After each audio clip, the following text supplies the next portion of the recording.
नमस्कार प्रिय विद्यार्थियों। आज का हमारा टॉपिक है शिक्षा के लाभ। इससे पिछली क्लासेस में हमने शिक्षा का अर्थ, परिभाषा, उद्देश्य, भौतिक व मानवीय पूंजी, शिक्षा के मांग निर्धारक तत्व और शिक्षा आर्थिक वृद्धि का महत्वपूर्ण साधन है, इन बिंदुओं का गहराई से अध्ययन कर चुके हैं। आज इसी क्रम में हम शिक्षा के लाभ में मुख्यतः निजी और सामाजिक लाभ क्या है शिक्षा के, उसका अध्ययन प्रारंभ करते हैं। शिक्षा एक प्रक्रिया है जो मनुष्य की व्यक्तिगत योग्यताओं, क्षमताओं और रुचियों को ध्यान में रखकर उसका मानसिक, सामाजिक, सांस्कृतिक, आध्यात्मिक और नैतिक विकास करता है। शिक्षा के द्वारा न केवल उसके स्वयं का अपितु समाज, राष्ट्र और संपूर्ण विश्व का हित होता है। शिक्षा मनुष्य के मूल प्रवृत्तिजन्य पार्श्विक व्यवहारों का परिमार्जन कर उनको मानवता प्रदान करती है। शिक्षा समाजीकरण की एक सर्वश्रेष्ठ प्रक्रिया है। शिक्षा के कारण ही व्यक्ति अपने भौतिक तथा सामाजिक वातावरण के साथ समायोजन स्थापित करना सीखता है। शिक्षा बुराइयों से व्यक्ति को दूर कर मानसिक स्वास्थ्य का उन्नयन करती है। शिक्षा समाज की संस्कृति को जीवित रखती है। शिक्षा धर्म का वैज्ञानिक विश्लेषण करती है। इसके माध्यम से व्यक्ति का जीवन सुखमय बनता है तथा उसे भौतिक सुख सुविधाएं भी प्राप्त होती है। शिक्षा से राष्ट्र की भौतिक उन्नति होती है, प्रति व्यक्ति राष्ट्रीय आय बढ़ती है तथा व्यक्तियों के कार्य व उत्पादन क्षमता में उन्नति होती है। मनुष्य शिक्षा के माध्यम से आर्थिक उन्नति कर सकता है। देश विदेश का व्यापार भी शिक्षा से बढ़ता है।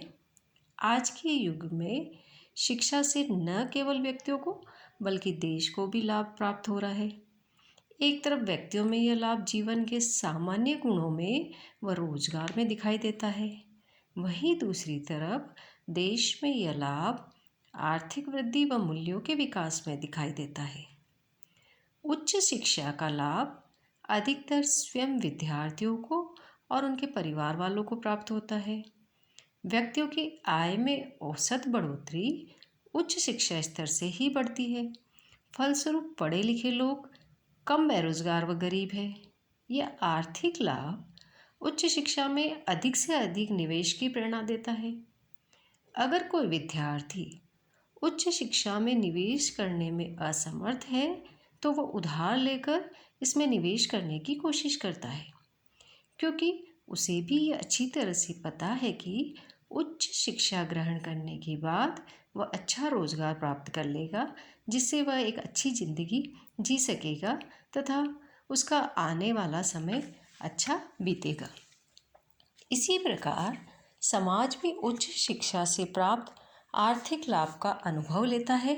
उत्पादकता के बढ़ने के साथ साथ पढ़े लिखे श्रमिकों और कर्मचारियों ने न केवल आय में वृद्धि की है बल्कि अधिक कर जमा कराने की भी क्षमता रखने लगे हैं, चाहे वह कर राज्य स्तर का हो या फिर स्थानीय स्तर का हो।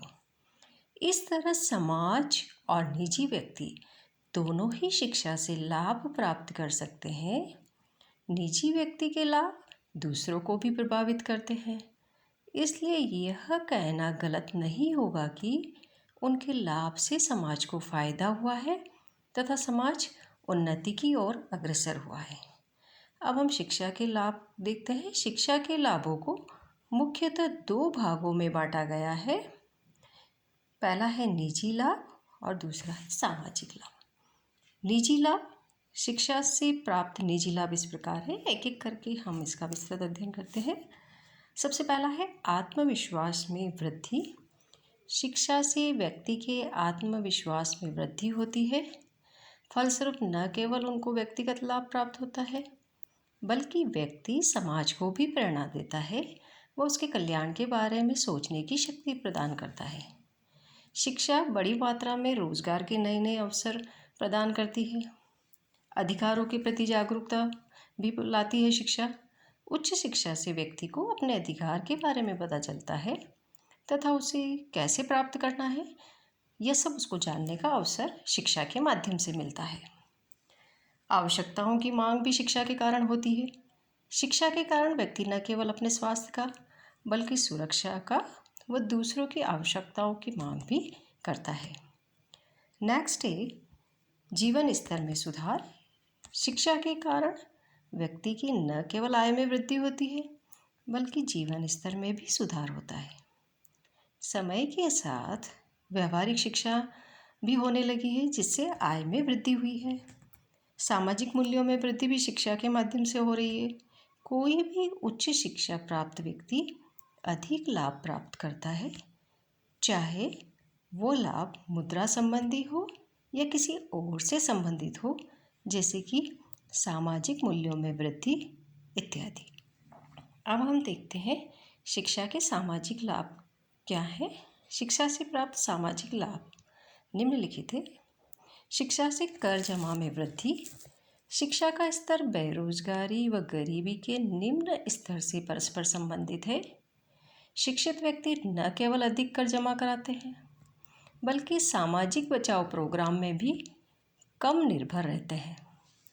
दूसरा है शिक्षा से अपराध और बुराइयों में कमी। शिक्षा का दूसरा सामाजिक लाभ लोगों में धूम्रपान की दर को कम करना है। विद्यार्थी अपने व्यक्तिगत स्वास्थ्य पर अधिक से अधिक ध्यान देता है। शिक्षा से अपराध दर में भी कमी आती है। तीसरा जो सामाजिक लाभ हमें दिखने को मिलता है, शिक्षा से बाल श्रम में कमी देखने को मिलती है।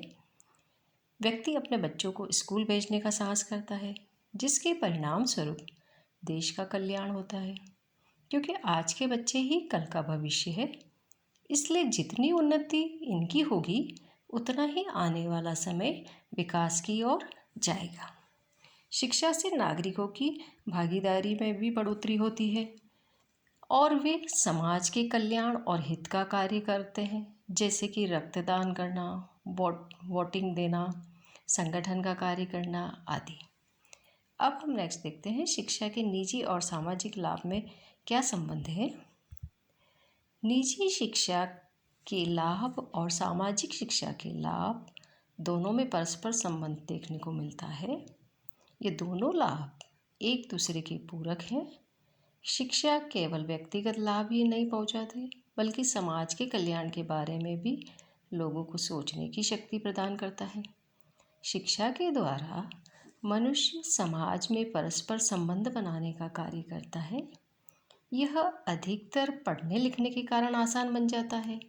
शिक्षा के लाभ से न केवल व्यक्ति को रोजगार के अवसर प्राप्त होते हैं बल्कि समाज को भी आर्थिक लाभ पहुंचता है और वह राजनीति में भाग लेने की भी प्रेरणा देता है।